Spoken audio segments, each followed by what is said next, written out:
जीव वाचला म्हणायचंय ना, आज तुमचा जीव वाचला. शांतता ठेवा, थोडी शांतता. भारतीय जनता पक्षाच्या कार्यकर्त्यांनी आज आमच्यावर हल्ला केला. गाडीमध्ये मी, असीम सरोदे, विश्वमर चौधरी आणि श्रेया ही होती आणि वैभव हे आमची गाडी ड्राईव्ह करत होते. बंटी जे आहेत बाळकृष्ण निडाळकर यांनी बाहेर उतरून वाचवलं आम्हाला. पोलिसांनी आम्हाला 4 तास ऑलमोस्ट डिटेन्शन मध्ये ठेवलं. ते घरामध्ये जी नजरकैद असते असे होते. पोलीस आम्हाला जाऊ देत नव्हते तिथून बाहेर.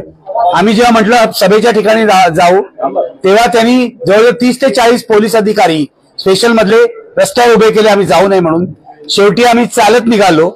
पोलिसांना माहिती होतं हा हल्ला होणार, 100% माहिती होतं. सिनियर इन्स्पेक्टर जे आहेत पर्वतीचे, गायकवाड यांना माहिती होतं.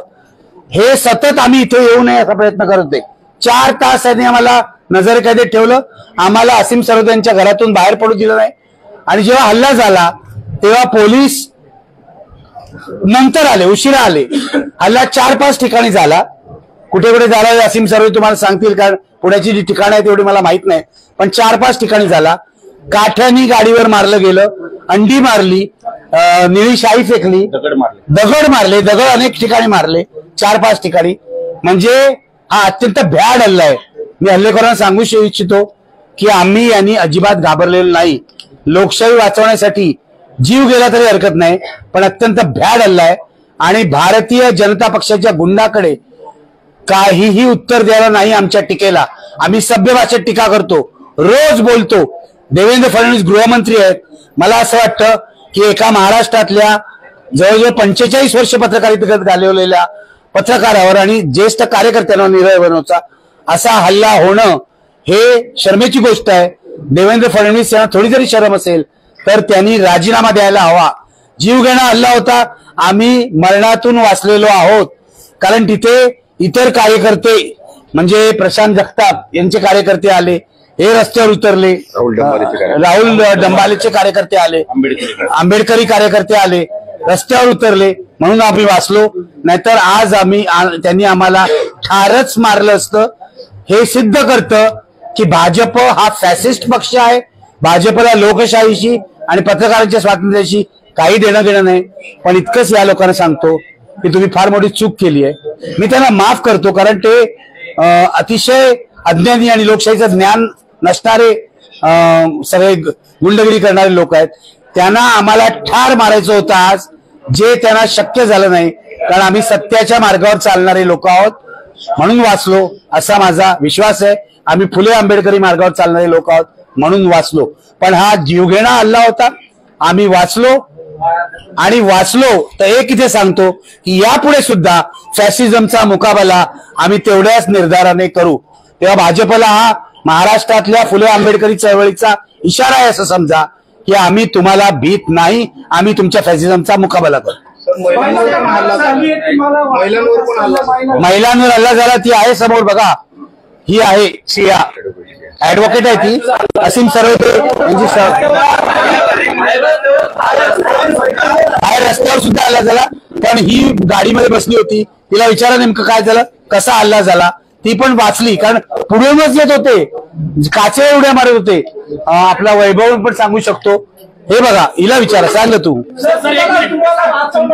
राष्ट्रवादीच्या महिला होत्या, युवती होत्या, त्यांनाही बेदम मारहाण झालेली आहे. कधी झालं? हो बरोबर आहे, बरोबर आहे. मला माहिती आहे, त्याचा निषेधच करायला पाहिजे. पण त्या सगळ्या महिलांचं आणि कार्यकर्त्यांचं म्हणजे मी मनापासून आभार मानतो. त्यांच्यामुळे आमचे जीव वाचलेले आहेत. आणि आमचा हा जो चालक होता वैभव, हा मागे उभा आहे, याच्यामुळे यांनी जी गाडी हाणली आहे ना त्याच्यामुळे वाचलंय. म्हणजे हा आमचे जीव वाचवणारा माणूस आहे वैभव.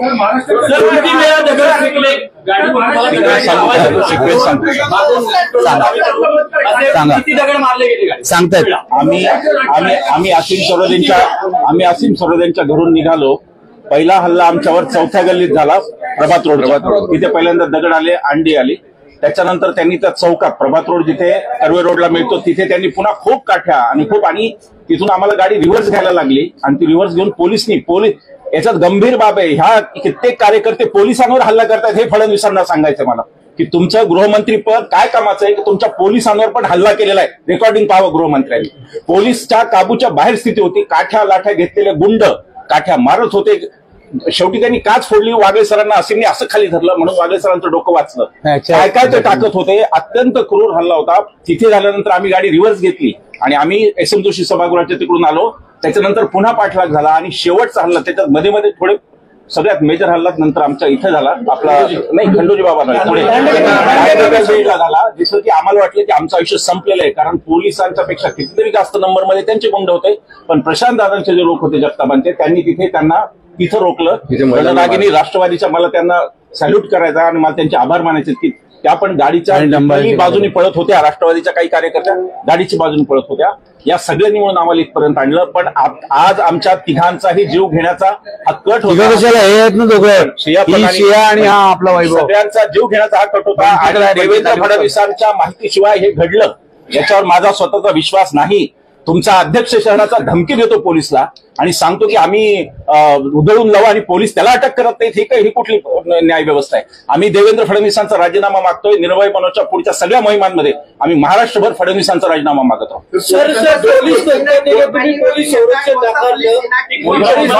पोलीस संरक्षण आम्ही नाकारलं नाही.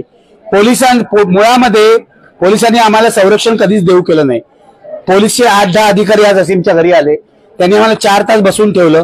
जाऊया सांगत आणि खाली 50 पोलीस होते. 50 त्यांनी 4 तास बसवलं. 3:30 पासून 7:30 पर्यंत. दर अर्ध्या तासाने मी त्यांना सांगत होतो की आम्हाला घेऊन चला. नाही पण ते भाजपवाले आहेत. मग भाजपवाल्यांना अटक करण्याचं काम कोणी करायला पाहिजे होतं? पोलिसांनी. माझं म्हणणं भाजप आणि पोलिसांचं संगनमतच आहे. याचं कारण पत्रक जेव्हा भाजपच्या शहर अध्यक्षांनी काढलं तेव्हा त्याच्यामध्ये त्यांनी लिहिलं होतं या सभेला पोलीस परमिशन देतील तर आम्ही सभा उधळून लावू. पोलिसांचं काम होतं सभेच्या आधी त्यांना प्रिव्हेंटिव्ह अरेस्ट करणं, जे पोलिसांनी केलं नाही. माझं म्हणणं या हल्ल्यामधला पोलीसही तेवढेच जबाबदार आहेत कारण त्यांचं बीजेपीशी मिली बघत आहे हे लक्षात घ्या. हा गंभीर आरोप आहे आणि आज आमच्यावर हल्ले केले. आम्ही काही राजकीय पक्षाचे कार्यकर्ते नाही. आम्ही निर्भय बनवचे कार्यकर्ते आणि मी तर पत्रकार आहे. माझं असं म्हणणं आहे मी रोज माझ्या व्हिडिओमधून जय यांच्यावर टीका करतो त्याचा बदला घेण्याचा यांनी प्रयत्न केला आणि यापुढे महाराष्ट्रामध्ये पत्रकार आणि कार्यकर्ते सुरक्षित नाहीत. भाजपला आजही दाखवायचं होतं की आम्ही निर्भय बनवच्या कार्यकर्त्यांना हल्ला करून आमची दहशत. भाजप हा दहशतवादी पक्ष आहे असा माझा आरोप आहे. एक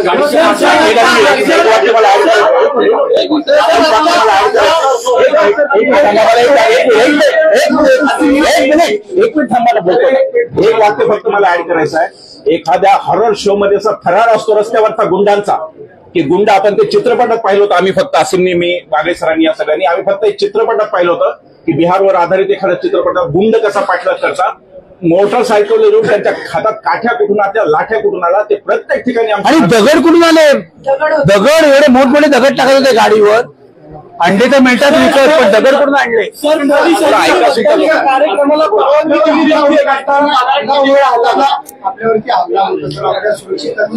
पोलीस होते ते गणवेशात पोलीस कुठे ते क्राईम ब्रांचचे होते.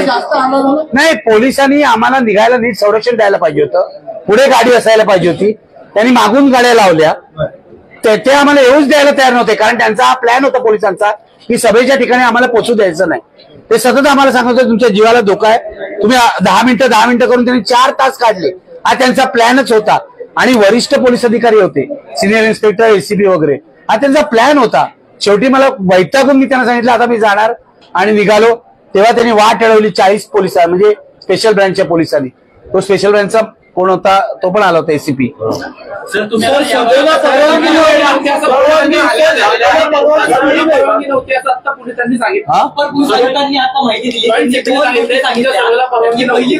सभेला पत्र बघा त्यांनी आम्हाला पत्र का दिलं. मुळामध्ये हॉलमध्ये सभा होती पोलीस परमिशनची गरज नाही. आता वकिली जे मुद्दा आहे ते हे सांगतील. एक मिनिट, मी सांगतो की पोलिसांनी आम्हाला पत्र दिलं, सुरुवातीला नोटीस दिली. त्यानंतर त्यांनी सांगितलं की या अटी आहेत आणि तुम्ही अशा शर्तींच्या आधारे हा कार्यक्रम घ्यायचा. याचा अर्थ काय, परमिशन दिली.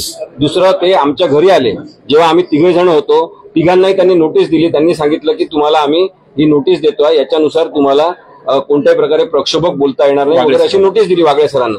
मग वागळे सरांना नोटीस का दिली, याचा अर्थ प्रक्षोभक बोलता येणार म्हणजे बाकीचं बोलता येणार अशी नोटीस आहे. म्हणजे याचा अर्थ कार्यक्रमाला परवानगी आहे. आणि दुसरी गोष्ट, जर एखाद्या खाजगी ठिकाणी खाजगी हॉलमध्ये कार्यक्रम होत असेल, तिथे पोलिसांचा संबंध काय आहे? जर बाहेर रस्त्यावर ते लोक राडा करत असतील तर त्यांना पोलिसांनी अरेस्ट करायला पाहिजे होती. मगाशी जसं विश्वंभर आणि निखिल वागळे सर म्हणाले की त्यांनी जर धमकी दिलेली आहे, कोण तो, त्याचं नाव काय, धीरज घाटे, मग धीरज घाटेला आतापर्यंत अटक का केली नाही? कारण त्यांनी जशी धमकी दिली तसं करून दाखवलेलं आहे आणि आपण असं करू शकतो पोलिसांच्या मदतीने असा त्याचा विश्वास आहे. त्यामुळे धीरज घाटेंना अटक व्हायला पाहिजे. गृहमंत्री जे आहेत आपले देवेंद्र फडणवीस यांनी राजीनामा द्यायला पाहिजे. या सगळ्या गोष्टी होऊ शकतील तर लोकशाही यांनी रस्त्यावर आणलेली आहे. आणि मगाशी जी मोठी आम्ही बसलेलो होतो, मागून काच फोडली, काच फोडल्यावर ते मागून लाट्या घुसवण्याचा प्रयत्न करत होते. निखिल वागळे सरांना मी असं दाबून ठेवलं, त्याची खाटी भरून अशी घातली. नंतर बाजूचे सगळ्या काचा फोडण्याचा प्रयत्न केला, समोरून त्यांनी परत काचा फोडण्याचा प्रयत्न केला. हा सगळा जो गुंडागिरीचा प्रकार आहे, याच्यामध्ये मला असं वाटतं की पोलिसांनी आता अरेस्ट करण्याची गरज आहे. आम्ही समजू शकतो की क्राईम ब्रँचचे पोलीस होते, साध्या वेशात होते, काही जण गणवेशामध्ये होते, पण जास्तीत जास्त जण हे साध्या वेशात होते.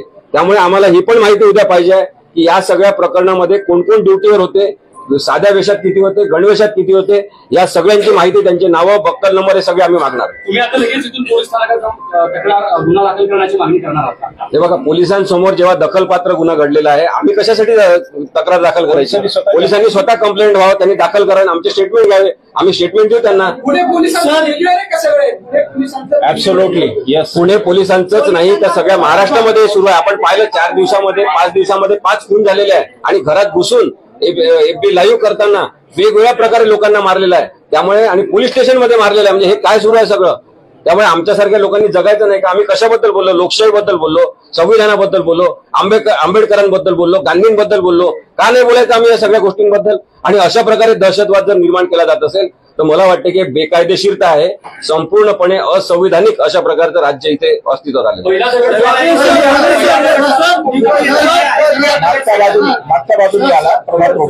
सर, तुम्ही म्हटलं का मी माफ केलं, एवढं हल्ला होऊनही तुम्ही म्हणताय की मी त्यांना माफ केलं? मी त्यांना माफ केलं याचा अर्थ असा होतो की ते जे गुन्हेगार आहेत त्यांना कळत नाही आपण काय गुन्हा करतोय, पाप काय करतोय कळत नाही. हे निखिल वागळेला मारण्याचं पाप नाही. निखिल वागळे मेला, एक पत्रकार मेला, व्यक्ती मरत नाही. तो विचार त्या वेळेला तो मारायचा प्रयत्न करतात. पण दाभोळकर गेले, पानसरे गेले तरी विचार टिकलेला आहे. त्यांना माफ करतो कारण त्याच्या मूर्खपणाबद्दल. हा सत्ताधारी पक्ष आहे देशातला, भाजप सत्ताधारी पक्ष आहे आणि ते असं म्हणतात की आम्ही सर्वात मोठा पक्ष आहे. हा सर्वात मोठा राक्षसी पक्ष आहे, हुकुमशाही पक्ष आहे. आणि पोलिसांना माहीत झालेलं आहे की आमची बाजू काय आहे. 4 तास ते आमच्यासोबत होते आणि म्हणून आम्ही आता म्हणू शकतो की अंदर की बात आहे, पोलीस हमारे साथ है, हे आम्ही म्हणू शकतो. ते दबावाखाली वागले हे मान्य करावं लागेल, पण ते त्यांना आता कळलेलं आहे की हे चांगले लोक आहेत, आम्ही काही वाईट लोक नाही आमच्यावर हमला करण्यासाठी. आणि कोणी राजकीय व्यक्ती आणि राजकीय गुंड असे हमला करत असतील त्यांना त्वरित अटक करायला पाहिजे. ऍडव्होकेट बाळकृष्ण निडाळकर यांची गाडी संपूर्णपणे फोडण्यात आलेली आहे. आमचं स्पष्ट म्हणणं आहे की पोलिसांनी त्याचा पंचनामा करावा आणि जे गुंड याच्यामध्ये दोषी आहेत त्यांच्याकडून त्यांना पैसे वसूल करून द्यावे. पुढच्या काळामध्ये तुम्हाला म्हणजे निर्भय बनव हे अभियान काही इथेच थांबणार नाही, पुढे जाणार आहे. अशा परिस्थितीमध्ये पुन्हा हा धोका कायमस्वरूपी टाळला असं म्हणता येणार नाही. त्यामुळे इथून पुढच्या काळामध्ये एक तर म्हणजे तुम्हाला स्वतः संरक्षण घ्यावं लागणार किंवा संरक्षणाची काहीतरी व्यवस्था खबरदारी घ्यावी लागणार. त्या दृष्टिकोनातून तुम्ही काय? आम्हाला असं वाटतं की निष्पक्ष असलेले चांगले पोलीस असतील, त्यांना स्वतः वाटत असेल त्यांनी आजच्या घटनेचा अहवाल तयार करावा आणि आम्हाला संरक्षण देण्याची गरज वाटत असेल तर त्यांनी द्यावी. आम्ही स्वतःहून संरक्षण मागायला जाणार नाही. मी तर पूर्वीच संरक्षण नाकारलेलं आहे दाभोळकर केसमध्ये, कारण माझा पोलीस आपल्याला वाचवतात यावर विश्वास नाही. आज ते सिद्ध झालंय. पोलिसांचा रोल संशयास्पद आहे.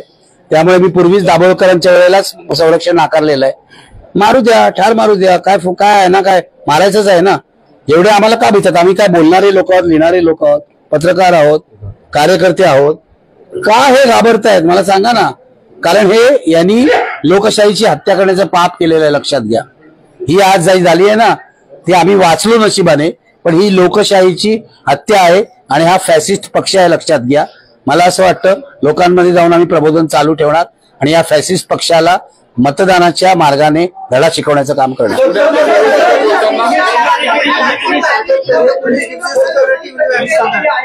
सातत्याने सभांमधून महाविकास आघाडीला निवडून द्या अशा पद्धतीचं आव्हान करत असतात, त्यामुळे कदाचित हा राग त्यातनं भेटला असेल कदाचित. आम्ही पॉलिटिकल भूमिका घेतली आहे निर्भयपणे. आणि एक फक्त ऍडिशन त्याच्यामध्ये, महाविकास आघाडी फक्त नाहीये त्याच्यामध्ये, वंचित बहुजन आघाडी, आम आदमी पार्टी जे ते घटक नाहीत पण इंडियाचे घटक आहेत. इंडियाच्या सगळ्या घटक पक्षांच्या आम्ही उघडपणे सोबत, आमची ती राजकीय भूमिका आहे, आम्ही ती काही लपवू. आणि आम्ही यापूर्वी राष्ट्रवादी काँग्रेस जेव्हा सत्ता सांगितलं होतं त्यांचं विश्लेषण केलेलं आहे, शिवसेनेवर टीका केलेली आहे. त्या लोकांनी कधी आमच्यावर हमला केला नाही, राष्ट्रवादी काँग्रेस किंवा काँग्रेसने. ही लोकशाही भारतात असायला पाहिजे. तुम्ही तुमचा राजकीय पक्ष चालवा, आम्ही संविधान चालू, आणि आम्हाला बोलण्याचा पूर्ण हक्क आहे. पण आजच्या हमल्यातून हे स्पष्ट झालेलं आहे की भाजपचा पुण्यातून सुपडा साफ होणार.